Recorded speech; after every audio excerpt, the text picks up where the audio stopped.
కనిపిస్తున్న దృశ్యం ఇది. ఒక నాయకుడి అరెస్టుతో 5 జిల్లాల్లో కర్ఫ్యూ, ఇంటర్నెట్ బంద్ అయింది. అయినా ప్రజలు వెనకడుగు వేయడం లేదు. జాతి సంఘర్షణల మంట ఇంకా చల్లారకముంది. ఇప్పుడు ప్రభుత్వానికి ప్రజల భయం మొదలైంది.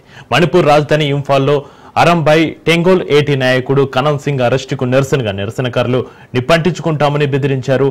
మైటీ కూకి జాతి ఘర్షణలో పాల్గొన్నట్లు మైటీ కమ్యూనిటీకి చెందిన స్వచ్ఛంద సంస్థ నేత అరంబై టెంగోల్ ఏటి నాయకుడి అరెస్టు చేయడంతో యువకులు తాము ఆత్మహత్య చేసుకుంటామంటూ తలలపై పెట్రోల్ పోసుకున్నారు. కనన్ సింగ్ ను అరెస్టు ఇంఫాల్లో నిరసనలు చెలరేగే. నిరసనకారులు రోడ్డుపై టైర్లు తగలబెట్టి ఆందోళనకు దిగారు. ఇంఫాల్ నివాసితులు కొందరు కాల్పుల శబ్దం వినట్లుగా కూడా తెలిపారు. నిరసన దృశ్యాలలో నల్ల టీషర్ట్లు ధరించిన యువకుల గుంపు పెట్రోల్ బాటిల్ను పట్టుకుని కనిపించారు. ఈ సందర్భంగా వారు నినాదాలు చేశారు. తాము ఆయుధాలు వదులుకున్నామని, వరదల సమయంలో ప్రభుత్వం చేయాల్సిన పని చేయకుంటే తాము చేశామని, ఇప్పుడు తమ నాయకుని అరెస్ట్ చేయడం ఏం పద్ధతిని వారు ప్రశ్నిస్తున్నారు.